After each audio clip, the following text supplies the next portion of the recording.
Now we will discuss about the thoracic part of vertebral column.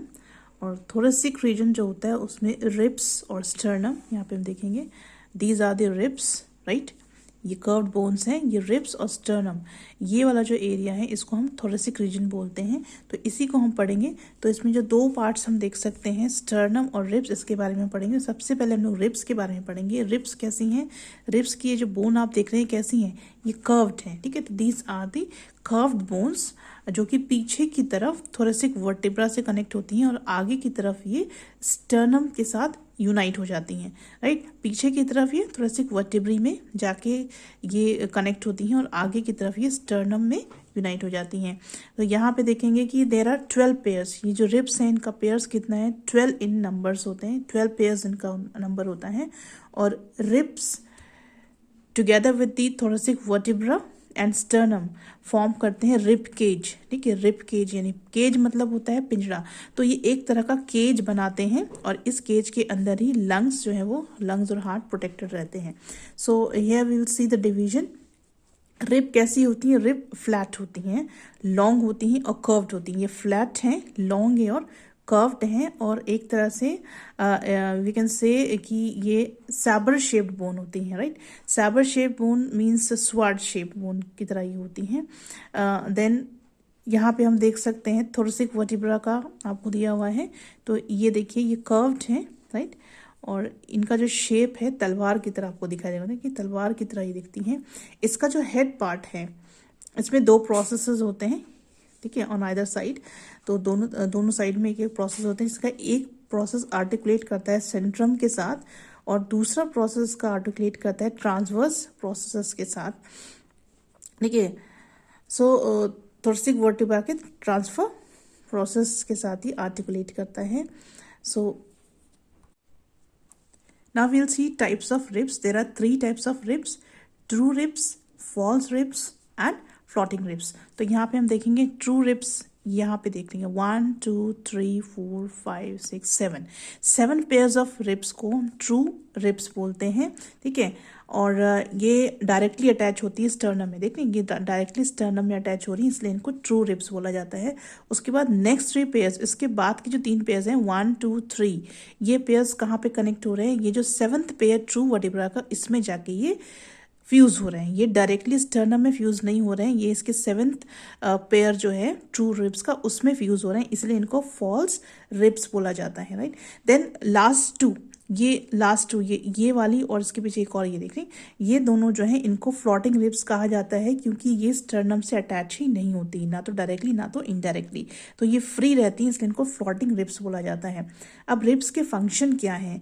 Ribs जो है वो cage form करती हैं जिसमें लंग्स और हार्ट और लार्ज ब्लड वेसल्स का प्रोटेक्शन होता है। रिब्स हेल्प करती हैं ब्रीदिंग के प्रोसेस में और फ्लोटिंग रिब्स जो है वो किडनी को प्रोटेक्शन प्रोवाइड करती हैं, right. Then next comes the sternum. ये बीच की जो आपको ये बोन दिख रही है इसको स्टर्नम भी बोलते हैं और उसको ब्रेस्ट बोन भी बोलते हैं। ये लंबी होती है और नैरो मीन्स पतली होती है और डैगर शेप्ड फ्लैट बोन, ठीक है।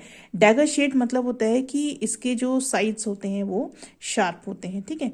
Pointed as well as sharp shape, इसके साइड्स जो होते हैं वो शार्प होते हैं। ये थोरेसिक यानी कि चेस्ट के मिडिल में ये लाई करती है, ठीक है। So it lies in the middle part of thorax. Chest के मिडिल पार्ट में ये लाई करती है स्टर्नम बोन।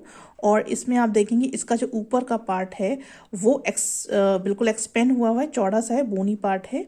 मिडिल पार्ट इसका जो है वो नैरो है और जो नीचे का जो पार्ट है ये वाला, ठीक है, जो नीचे का जो पार्ट है this is a cartilaginous part, ठीक है। ये कार्टिलेज से बना हुआ पार्ट है जो इसके नीचे का पार्ट है।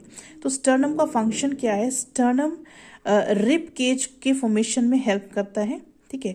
जो बिना रिब केज, बिना स्टर्नम के रिब केज नहीं बन सकता है क्योंकि यहीं पे आके सारी रिब्स फ्यूज हो रही हैं।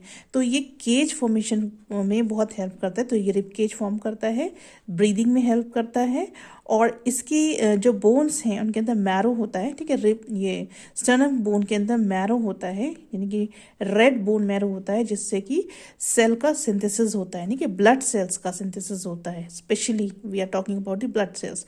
तो रेड बोन मैरो इसके अंदर प्रेजेंट होती है स्टर्नम बोन के अंदर और उससे ब्लड सेल्स का फॉर्मेशन होता है, राइट।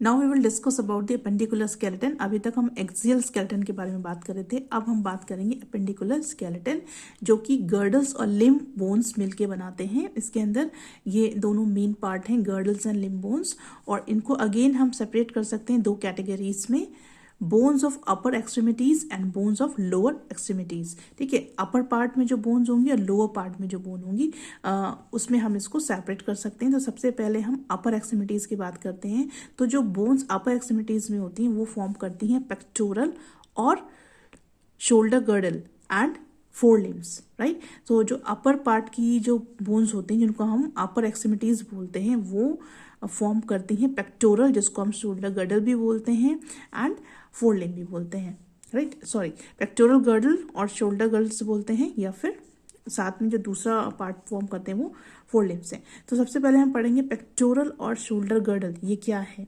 पेक्टोरल गर्डल बना होता है दो डिस्टिंक्ट हाफ से। तो यहाँ पे आप देख सकते हैं कि ये बोन आपको दिखाई दे रही है, ठीक है। सो इसका जो पेक्टोरल गर्डल मिलके बना होता है दो डिस्टिंक्ट हाफ से, जिसका एक हाफ जो है, दोनों ही हाफ की बात करें तो हर एक हाफ जो है वो पीछे की तरफ शोल्डर ब्लेड बनाता है और आगे की तरफ कॉलर बोन बनाता है, ठीक है। पीछे की तरफ शोल्डर ब्लेड बनाता है और आगे की तरफ कॉलर बोन बनाता है। तो you can touch your collar bone, आप देखेंगे कॉलर बोन, और पीछे जो आपका बैक साइड है शोल्डर का वहाँ पे भी आप टच करके देख सकते हैं। That is a triangular bone, जिसको हम शोल्डर ब्लेड बोलते हैं। Each shoulder blade is formed of a single triangular bone, ठीक है। तो ये जो ट्राइंगुलर बोन है जो कि शोल्डर ब्लेड बना रहा है, इसको स्कैपुला बोलते हैं, right. It is written here scapula इसको बोला जाता है। और इसके अंदर एक डिप्रेशन होता है, ठीक है, एक डिप्रेशन होगा या सॉकेट होता है जिसको बोलते हैं ग्लिनॉइड कैविटी, ठीक है। इस डिप्रेशन को बोलते हैं ग्लिनॉइड कैविटी, और इस सॉकेट के अंदर और इस कैविटी के अंदर अपर आर्म का जो हेड होता है, अपर आर्म बोन का जो हेड होता है, यानी कि ह्यूमरस बोन का जो हेड होता है वो यहाँ पे इसके साथ में फिट होता है, ठीक है। सो साथ ही जो कॉलर बोन है उसको क्लैविकल बोला जाता है, जो कि नेक और शोल्डर के बीच में लाई करती है, right. Now will see here, यहाँ पे उसको थोड़ा सा जूम करके देख सकते हैं। You can see here this is a shoulder blade, triangular bone है जिसको स्कैपुला बोला जाता है। इसके अंदर एक डिप्रेशन है, एक कैविटी है जिसको ग्लिनॉइड कैविटी बोला जाता है, और इसके अंदर जो अपर आर्म का बोन का जो हेड होता है वो फिट होता है, यानी कि ह्यूमरस बोन का जो हेड होता है वो यहाँ पे फिक्स होता है, फिट होता है। और ये जो ऊपर, ये जो फ्रंट में जो कॉलर बोन है, ठीक है, इसको बोला जाता है clavicle. So this is a picture of pectoral girdle of man. Then comes four limbs. Human beings के 2 four limbs होते हैं या 2 आर्म्स होते हैं, जिसके अंदर 60 बोन्स होते हैं, ठीक है। राइट हैंड हो गया और लेफ्ट हैंड हो गया, 2 आर्म्स होते हैं, तो उसमें 60 बोन्स होती हैं। और हर एक आर्म के अंदर हम देखेंगे कौन कौन सी बोन्स होती हैं। The upper arm has 1 long bone, ठीक है। एक बड़ी ऊपर की तरफ देखेंगे तो आपका जो हाथ है, हाथ के ऊपर की साइड में, शोल्डर की जस्ट नीचे वाली, जो जहाँ पे अटैचमेंट होता है बोन का, ठीक है, जो यहाँ ग्लिनॉइड कैविटी में फिक्स होती है, वो बोन होती है, लॉन्ग बोन होती है, ठीक है। इसको ह्यूमरस बोलते हैं। This is the long bone, ठीक है, ये, ठीक है, इसको ह्यूमरस बोलते हैं। ये अटैच होती है शोल्डर ब्लेड में। उसके बाद में फोर आर्म की 2 बोन्स होती हैं, जिसको हम बोलते हैं रेडियस और अल्ना। तो हम इसको यहाँ पे देखेंगे, हियर यू कैन सी, ये ह्यूमरस है, ये इसका जो हेड पार्ट है वो ग्लिनॉइड कैविटी में फिट होता है शोल्डर ब्लेड के। इसके बाद में यहाँ देखेंगे रेडियस और अल्ना, ठीक है, ये 2 बोन्स हैं रेडियस अल्ना की। और उसके आगे देखेंगे ये रिस्ट बोन है, ये पाम है, ठीक है, और ये जो है ये फिंगर बोन्स हैं, राइट। तो हम देखेंगे एक एक करके। The four arm has 2 bones, radius and ulna. Wrist is form of 8 small pieces of bone called carpals.